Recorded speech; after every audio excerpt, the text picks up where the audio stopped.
La otra información del fin de semana, que fue viernes, pero bueno, tenemos, digamos,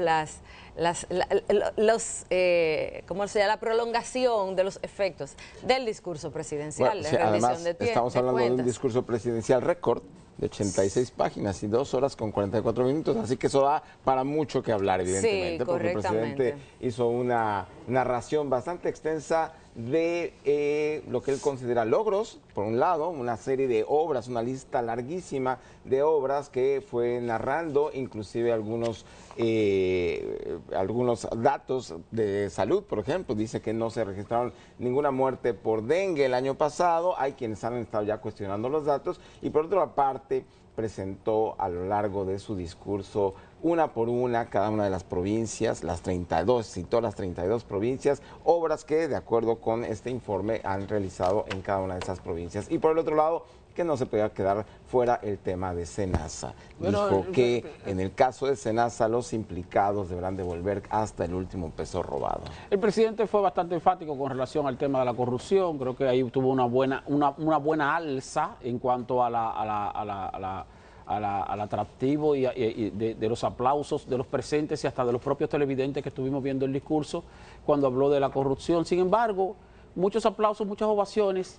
Ahora yo quiero referirme específicamente a una parte, a la parte cuando el presidente habló del sector eléctrico, donde ocultó una cantidad importante de verdades. Los presidentes no dicen mentiras. Yo siempre digo que no dicen mentiras, lo que hacen es que dicen medias verdades o verdades a medias, se puede decir.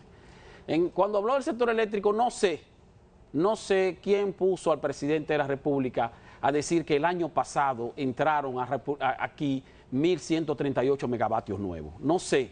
O sea, eso yo realmente no sé quién lo puso a decir eso.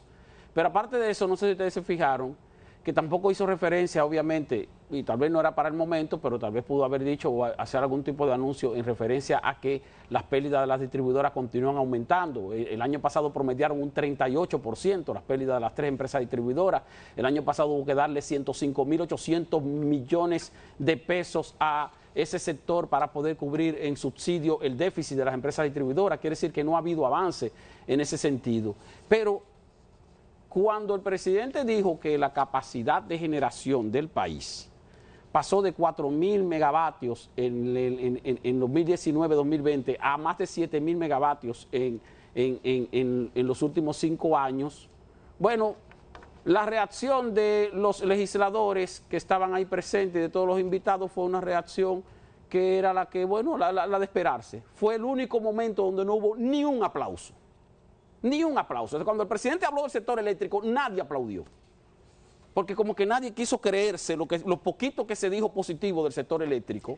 En un momento en que acabamos de salir de un apagón general, pero no solo eso, sino que acabamos de cerrar un año con unos resultados peores que los que teníamos el año anterior, en el año 2024. O sea, no se ha avanzado en el sector eléctrico. No solamente se ha incrementado la pérdida, que ya sabemos andan alrededor del 42.5% de la generación, sino que también quizás lo que tú dices interesante, como la reacción fría de la audiencia de los legisladores cuando dicen la capacidad se ha aumentado a más de 7.000 megavatios. Más de 7.000 megavatios, cuando apenas la semana pasada lo pudimos ver porque todos estuvimos muy atentos a lo que ocurría el día del apagón general, que no teníamos proyectados ese día más de 3.000 megavatios, de los cuales hubo un momento en el que solamente se estaba produciendo 130 megavatios. Y el presidente dijo, es inaceptable lo que ocurre, aunque nunca dijo tuvimos 2 apagones de carácter nacional, y tampoco dijo qué estamos haciendo para solucionarlo. Eso obviamente sí genera algunas ciertas dudas e irritación también, por supuesto, pero por el otro lado tuvimos ahí a una serie de aplausos, sí, ovaciones muy grandes cuando hablaba de ciertas obras. Inmediatamente después del discurso la oposición salió, como es su papel, como le corresponde, a decir que muchas de esas obras se han inaugurado de manera incompleta, medias inauguraciones, inauguraciones por fases, por lo que consideran que este discurso estaba completamente alejado de la realidad. Yo soy bastante comprensiva con las omisiones de los presidentes en general en los discursos del 27 de febrero, porque eso es entendible. Cada quien resalta lo que desea, desea resaltar. O sea, tú no vas a decir al invitado a tu casa, tú lo sientas en la mesa y qué sé yo, pero si hay una llave en un baño que está goteando, tú procuras de que no entren a ese baño, tú no vas a decir de que mira, lo que pasa es que tenemos una llave que está goteando, entonces el plomero, no, tú muestras tu mejor cara. Hay una responsabilidad que es de orden constitucional, que es la de rendición de cuentas, donde además se tiene que explicar qué se hizo con los dineros públicos, esa responsabilidad, de hecho, de acopiar esa información en las diferentes instituciones públicas le corresponde a quien hoy es nuestro primer invitado, el ministro de la Presidencia, que acopia todo. El Ministerio de la Presidencia acopia todo y es quien lleva las memorias al Congreso. Pero decía que soy comprensiva con las omisiones porque a nadie se le puede obligar a hablar, a resaltar en la principal plataforma nacional de lo que no desea o no le conviene hablar. En ese tenor, yo hubiese preferido que mejor no mencionara el sector eléctrico, claro, personalmente, en vez de hablar lo que se sumó a la generación, porque francamente la sola mención ya de por sí genera un nivel de irritación, especialmente una semana donde acabábamos de tener un apagón general. Y tú dirás, bueno, pero que el apagón no estaba relacionado con la generación, no importa. No importa. El resultado es que el país se quedó casi completamente a oscuras. Entonces, hubiese preferido mejor no mencionar eso. Me gustó la mención al carácter y el talante democrático y la madurez de la democracia dominicana, refiriendo a que los expresidentes acuden a llamados del Ejecutivo para temas que son del interés nacional, y ahí pidió un aplauso a los expresidentes, y me pareció eso correcto.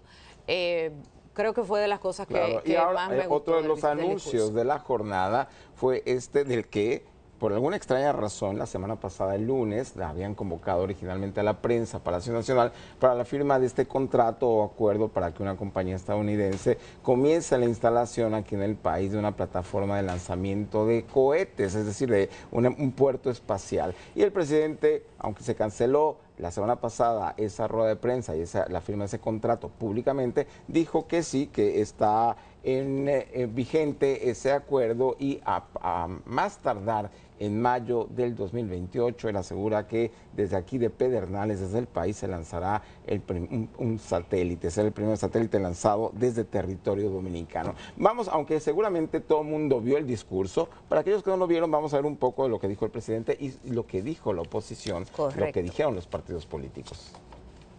No habrá tregua, no habrá contemplaciones y no habrá marcha atrás en la lucha contra la corrupción y la impunidad. En este gobierno no existen intocables, no existen protegidos, no existen excusas, nadie está por encima de la ley. La lucha contra la corrupción no es una declaratoria más de este gobierno, es su columna vertebral, es su brújula moral inamovible. En los casos de corrupción, como en el caso de Senasa, el gobierno se ha constituido en actor civil y los culpables no solo tendrán encima todo el peso de la ley. Mi compromiso es que tendrán que devolver hasta el último peso de lo robado, y para eso se ha instruido al equipo de recuperación del patrimonio público que están aquí presentes y que no van a descansar hasta conseguirlo. El gran punto ausente en el discurso presidencial fue el compromiso con la indexación salarial, una medida fundamental para proteger el poder adquisitivo de los trabajadores. Respecto a la tesis mal posicionada de la oposición, en el sentido de que no hacemos obras en el país, el presidente presentó un cuerpo de acciones que evidencian que la inversión pública es visible. Ese se ha convertido en el principal factor de incertidumbre en cientos de miles de hogares dominicanos. Quizá por vergüenza, el presidente no quiso decir que en 2025 la inflación de alimentos superó el 8%. Boitío, la zona franca de San Juan, el mercado de las matas y el acueducto. Pues ahí los tenemos.